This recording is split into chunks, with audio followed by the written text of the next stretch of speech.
Dale Kinski with the circuit and the season ticket, sitting down with Terrance Munch Williams of the PSA Cardinals.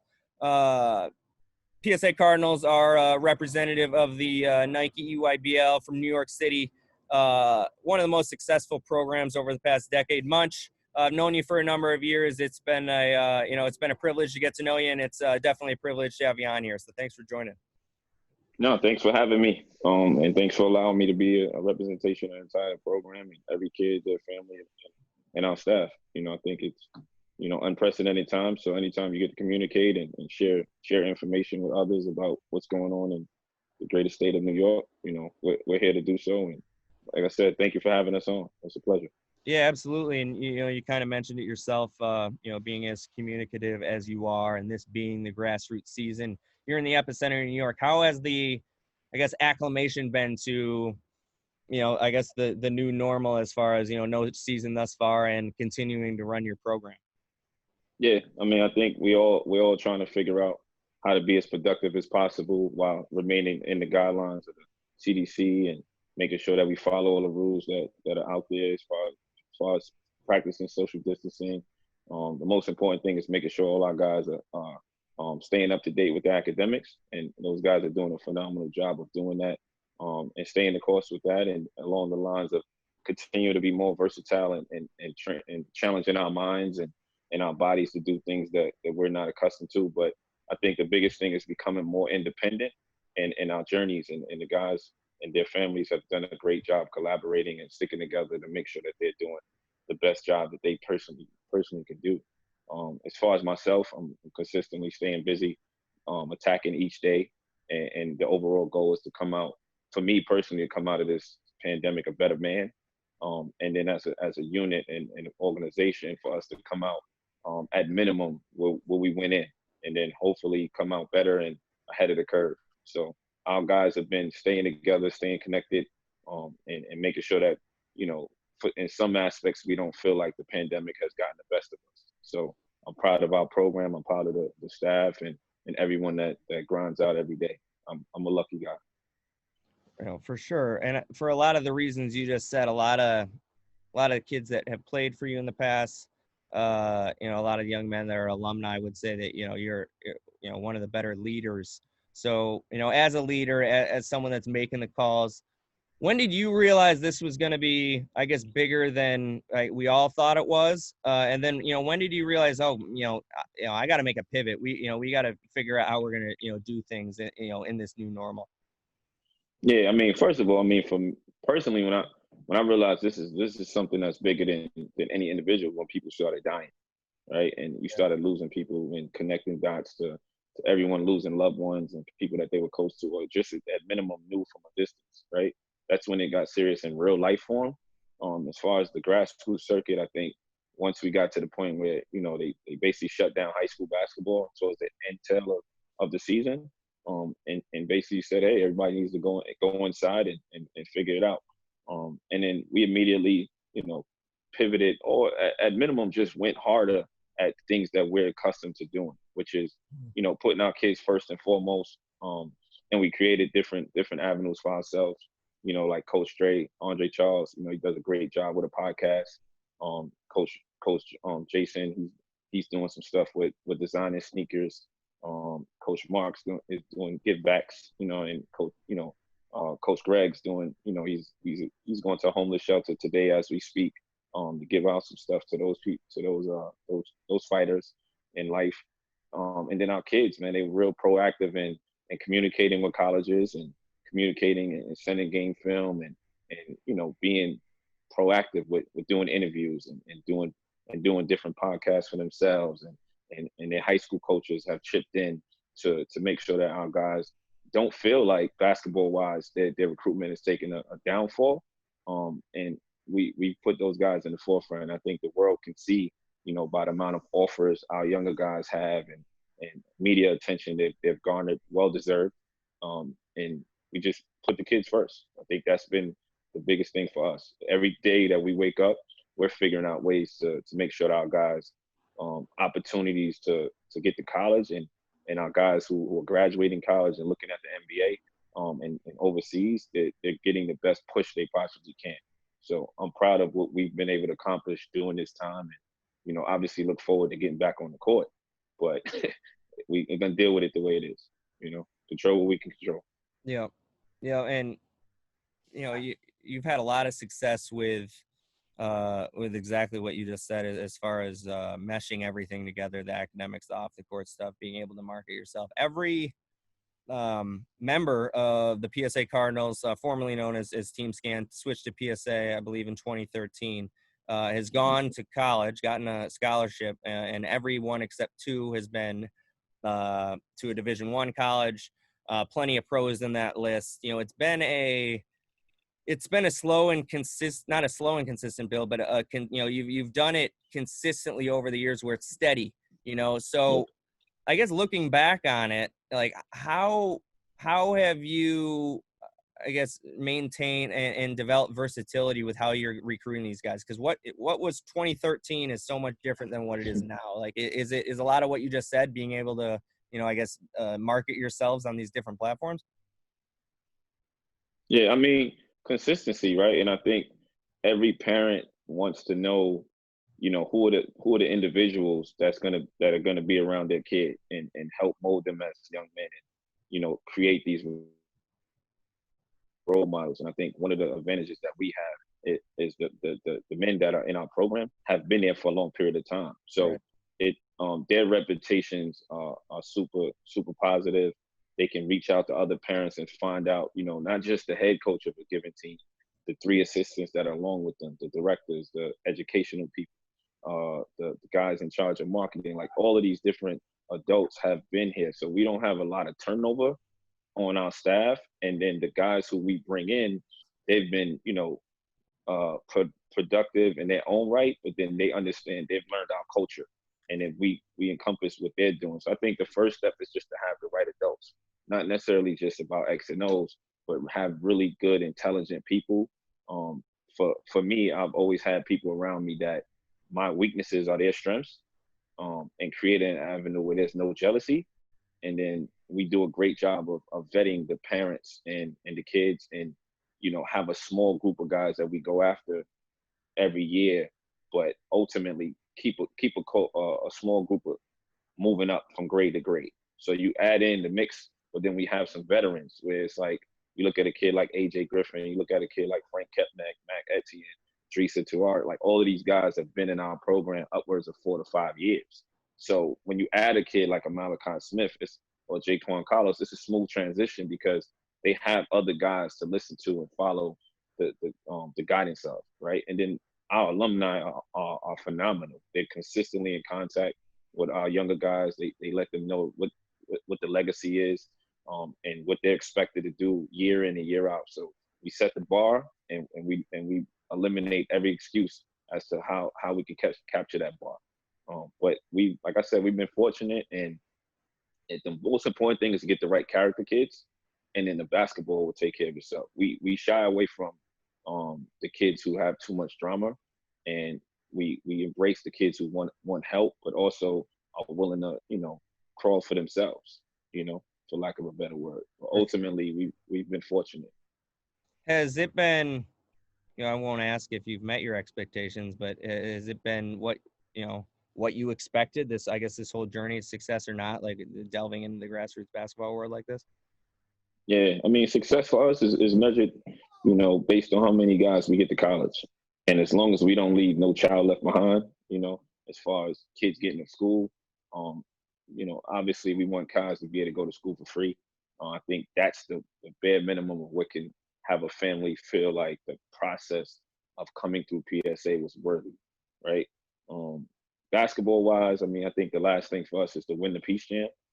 We've been fortunate enough to get to the championship game, get to a bunch of Final Fours.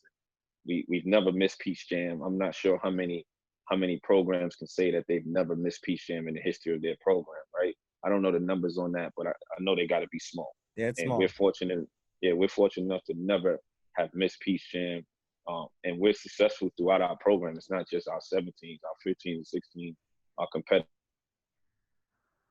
year in, year out. Obviously, people know the track record for NBA players, McDonald Americans and Jordan Brand All Americans, and everything that encompasses that individually.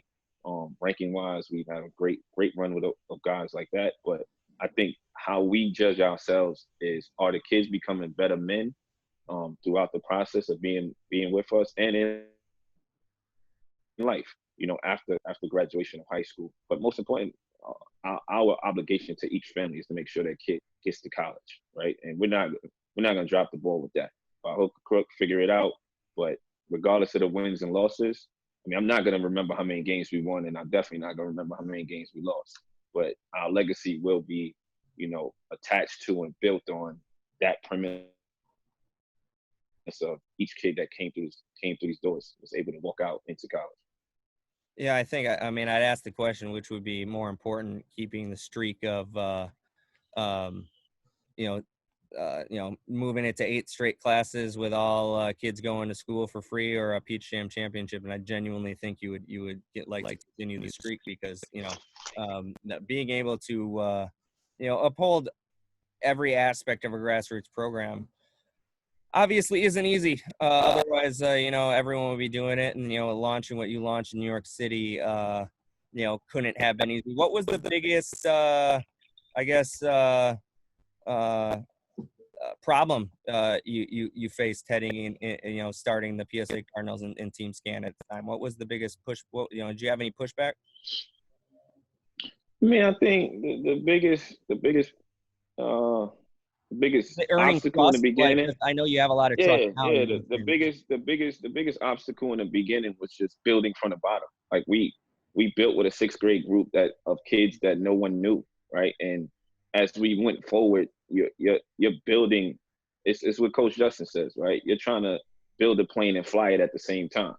So we're trying to figure out how to get these kids older, so we can have proof in the pudding of what we're doing, right? So everything that we want to bring into the fold, we needed examples of it working. And that takes a while to say, hey, what we're doing is going to get a kid to graduate high school. It takes 3 to 4. It took us Patience. Maybe upwards of 5 years. Patience. But in the end, our roots and our foundation is strong, because we figured out, we made mistakes, obviously, but we figured out what are the right ways to do it on our own. We have a lot of people having to come and tell us how we should run our program, or the ideals that they set for us. And with that came, no one can tell us what the bar is, right? Or what the goalpost is. Like we are able to control that and create what we believe is what's considered success. So I think the beginning in New York City, and then, across the region, and then across the country, just taking time to build it the right way, where people believed in it, to say, okay, I'm not necessarily just taking a chance by becoming part of this program. You're actually, it's built already. Let's continue the success. Right. Yeah, you know what you're getting. And then most people are numbers people, right? Like statistics, and they don't want to fail. They don't want a high fail rate, right? And what we showcase is winning on and off the court. Right. So I think it took a while, but the trust is there now. And we don't get every kid that we want, but we get the right kids, and we believe in the higher power of God sending us the right kids and the right family. So when you miss out on a kid that you thought was right, you got to be patient enough to know that the next kid that comes is a better fit, and there's a higher up telling you why it was a better fit. And it normally works out like that. Is being selective basically the adjustment you make once you earn that clout? Yeah, I mean, being selective, like holistically though, like you're not and not bending so much that you're gonna break, right? And being selective, but also while you're selective, believing in yourself and what you guys bring to the table. Because you could take a low end 4-star kid and believe that with the right structure on and off the court, this kid could become a low 5-star kid. Right. So being selective, but being confident at the same time, but not being arrogant and still remaining humble, right? There's a lot of layers in that statement, but you constantly are battling with yourself and everyone around you are making sure that you remain steadfast in what the program stands for and what we believe in, and not letting basketball, supersede, just being the right human. Right. Speaking of that, your 2021 class would have been just finishing up, I guess what would have been session 4 right now. Yeah. I'm going to give, we're going to have this as a recurring segment on here up until we start playing basketball, but I want to, essentially give you the opportunity to introduce us to, what your team would have been. I can walk you through your roster and you can kind of touch on them and, maybe, let us know a few tidbits, how long they've been with the program and, how they fit, on your team. Cause I know you guys look fit as well. And guys got to be cohesive. So, we'll start with the backcourt. You guys are known for your guards. You have Quade Green, Cole Anthony, James Bouknight. You've had, I'm leaving Ty Jerome. I'm leaving guys off. I'm sure. I apologize to anyone I'm missing. Yep. Your guards this year: Jaquan Carlos, Malachi Smith. Some would consider AJ Griffin a big guard that can play the two. Let me know if I'm missing any guys. Zion that Cruz are in your rotation. So go for it, Jaquan Carlos. Jaquan, like I said, I've been on the record saying that if the season went and happened, I'm a firm believer that he would have led the EYBL on assists. One of the cerebral guys, I think, especially coming out of the New York City area, and obviously, he averaged 27 a game in high school, but I believe his best attribute is the ability to run the team, lead, and also make guys better, right? And with the unit that we put together, it was primed for allowing him to showcase his overall game. Just a humble guy that loves the game and loves everything that goes along with that process of getting better. I think he's one of the guys where I feel like that this pandemic got the best of, because I'm comfortable saying he's a high major point guard, and I just think in that class he was going to end up being one of the better ones if we could just get on the court and showcase what we could do as a unit. So love him. He's at Jefferson. Is he what, 6'1"? Yeah, about 6'1", point guard, Thomas Jefferson High School. He's their all-time leading scorer, and just finished up his junior year. So, and Jefferson's a successful high school program. They've been able to win a ton in the last, upwards of 10 years now. So he's come from a winning pedigree. He was able to come with us to Peach Jam last year and just embrace the culture. And one thing with him is, he didn't miss a beat since he's been in this program. And at this point in time, he's not even put on a uniform. Right. But, it would feel like he's been here forever because he's so ingrained in what we're doing. That's a testament to you guys. His backcourt mate will be Malachi Smith from St. Ray's. Also coming off a strong junior year. Yeah, Malachi obviously been picking up a ton of offers lately. All high major stuff. Probably was one of the top 3 to 4 guys in the Catholic League this year in New York City, which everyone raves about being a quality league across the country. A leader, a dog, a versatile guy who doesn't put numbers in front of team success. And he could do a lot of different things at that combo guard, mostly point guard position. So I was excited to coach him. I think he doesn't turn the ball over, super coachable, yes sir, no sir type of family guy. Just real sound. Like, he's going to be a tremendous guard in college basketball.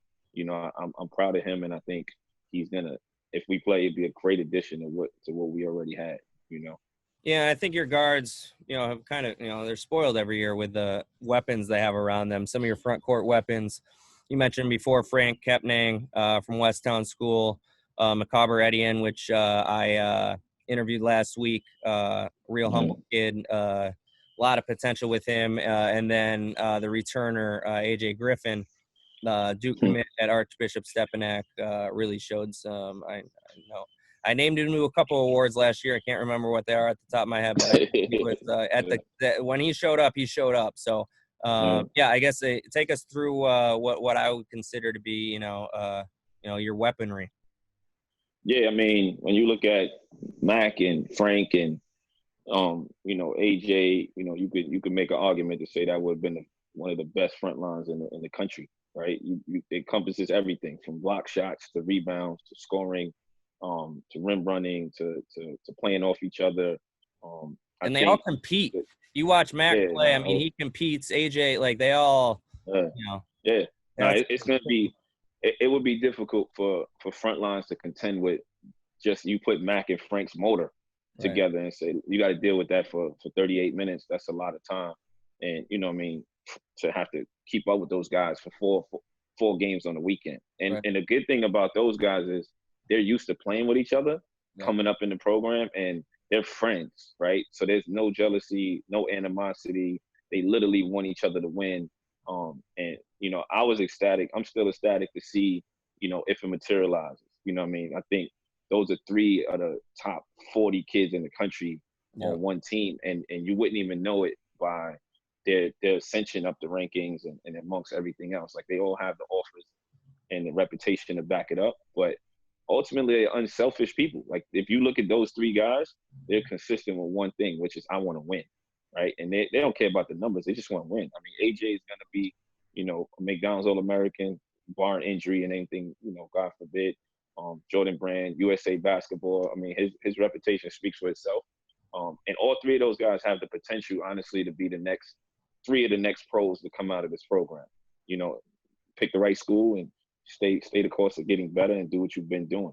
And then you have guys like Zion Cruz, right, who is a 2022 kid, top 20 kid in the country, going to be dynamic in the backcourt.